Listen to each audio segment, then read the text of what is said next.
Merry Christmas!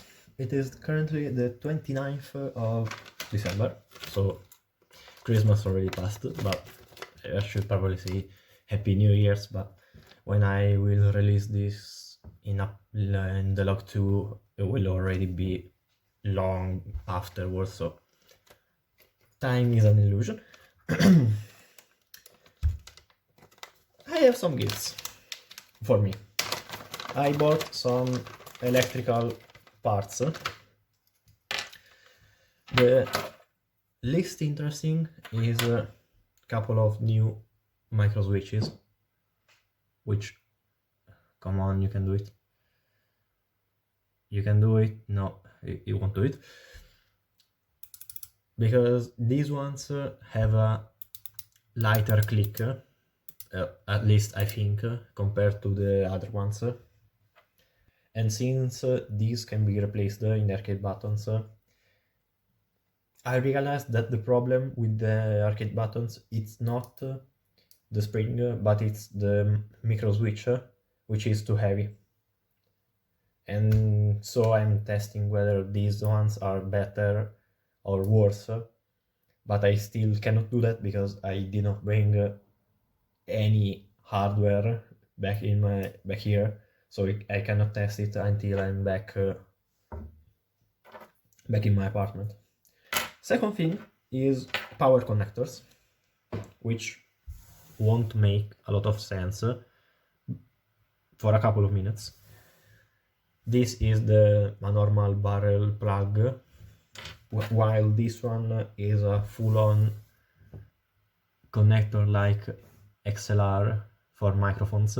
Why did I buy this connector? Because I realized something very worrisome.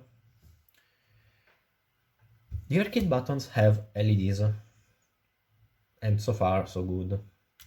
The LEDs are 12 volts instead of 3.3.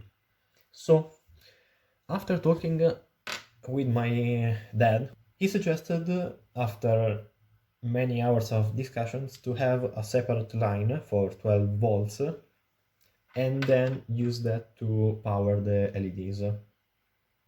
And so this is why I bought connectors, so I can use them for this additional line. But then I realized something else, which is a bit unexpected. The project I'm using, GP2040, has a problem with right now, the 29th of December, has a problem where it is not possible to get the state of a button, if it is pressed or not, directly. So if a button is pressed, another pin is changed accordingly. So you can drive LEDs externally, but still passing through the microcontroller.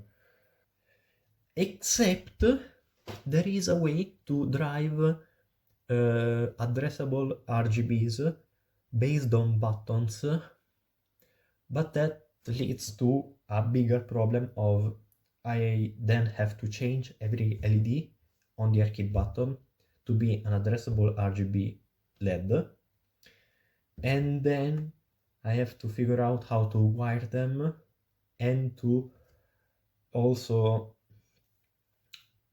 connect this series of LEDs to the microcontroller.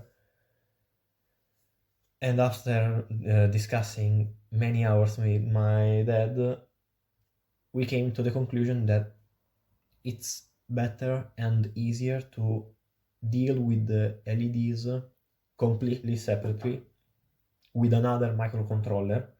So the first one, the main one, just handles input as in button, while the other one will be plugged in to every button and every LED in some way.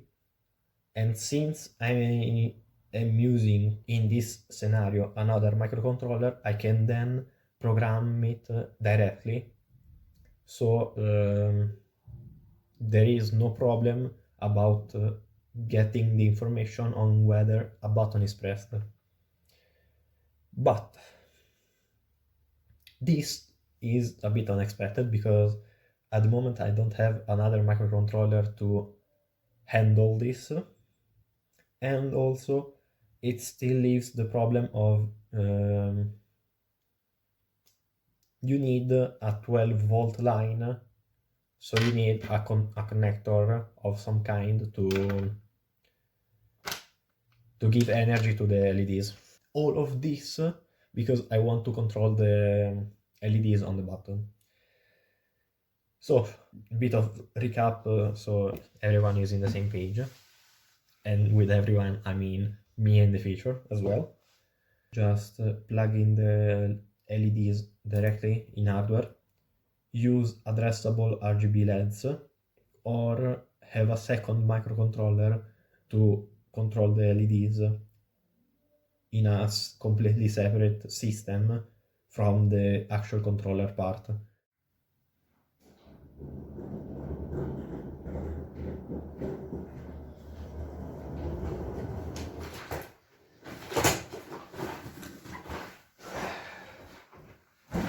I'm back. And I brought something that I haven't shown yet.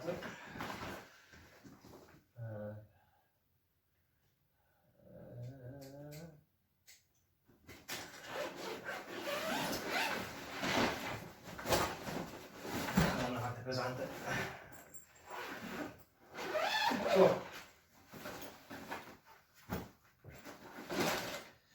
I've shown you already about these, but I haven't shown you anything about these bad boys. They are the connectors for the micro switch. Hi. Of the right kind, so I can actually test and I can use these in the future to create the actual cables connecting the buttons to the PCB. Okay, so very small update for today. It is currently the 12th of January, and very small update because I said I would test the new micro switches inside the buttons, because these ones have a lighter click, at least I think, compared to the other ones. Turns out I'm a fucking liar. So at this moment I have these two arcade buttons. Blue one has the micro switch that came with the arcade buttons, while white one has the one I bought when I was in my parents' house, while I was in my parents. They're pretty much even. I thought the one I bought extras were lighter. It does make a different sound, which is probably less annoying, but it's almost the same. And second part of the update, I literally just bought today new hardware components, like the new microcontroller. I ended up going with another Raspberry Pi Pico. Yeah, this is the test board I had. I bought another for the entire discussion about LEDs and how to control them, because this has enough pin. I need 22 pins at least to control the LEDs, and this has them, while the other options were Arduino Nano or similar, but I don't think they have enough digital pins. I went with a very safe option, which is another one of these. So that will arrive also with the rotary encoder and the addressable LED strip, because I still want to test whether that is feasible or not. For the rotary encoder, let me check they had different resolutions for the rotary encoder. I ended up picking one at 600. I don't know what the acronym stands for, but it 600 PPR, points per revolution. I don't know. I have no idea if that is way too much, way too little, because if it's about the resolution on the wheel that spins around, that might cause some problems if it doesn't have enough resolution, but I picked a random value which didn't cost me double the amount. I could have gone with 1,000 or 2,000, but it costed double. And just for a test, I went with 600 PPR. The future will tell me if that was a dumb decision or if it was fine. And last but certainly not least, I bought strip of addressable LEDs, also because of that entire discussion about how to drive the LEDs, and I still want to see if buying addressable LEDs, especially because I bought a strip of 1 meter with 144 LEDs, so they are very close together, and the PCB which holds the single LED is very little. I think it's like I see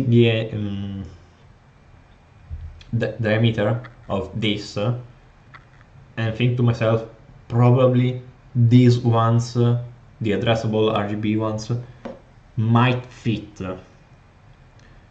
So I bought a strip just to test dimensions, because I need clearance inside the button for that. But realistically, this will just be a test, and if it works, I might probably, most likely, definitely need to design another support like this one and print it using the printer, because at the moment this one will not work. But I don't want to do that at the moment. It's like, I know for a fact that I bought a strip of addressable LEDs to come to the same conclusion I already did, which is they won't work. But I bought it anyway because these are just hypotheses, and I want the actual scientific truth.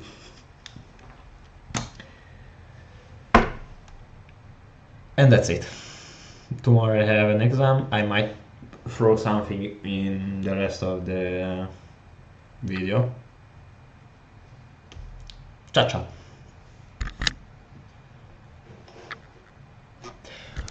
Something that I just remembered. I still have not started the CAD model. Yes, I know. Goodbye. For real this time.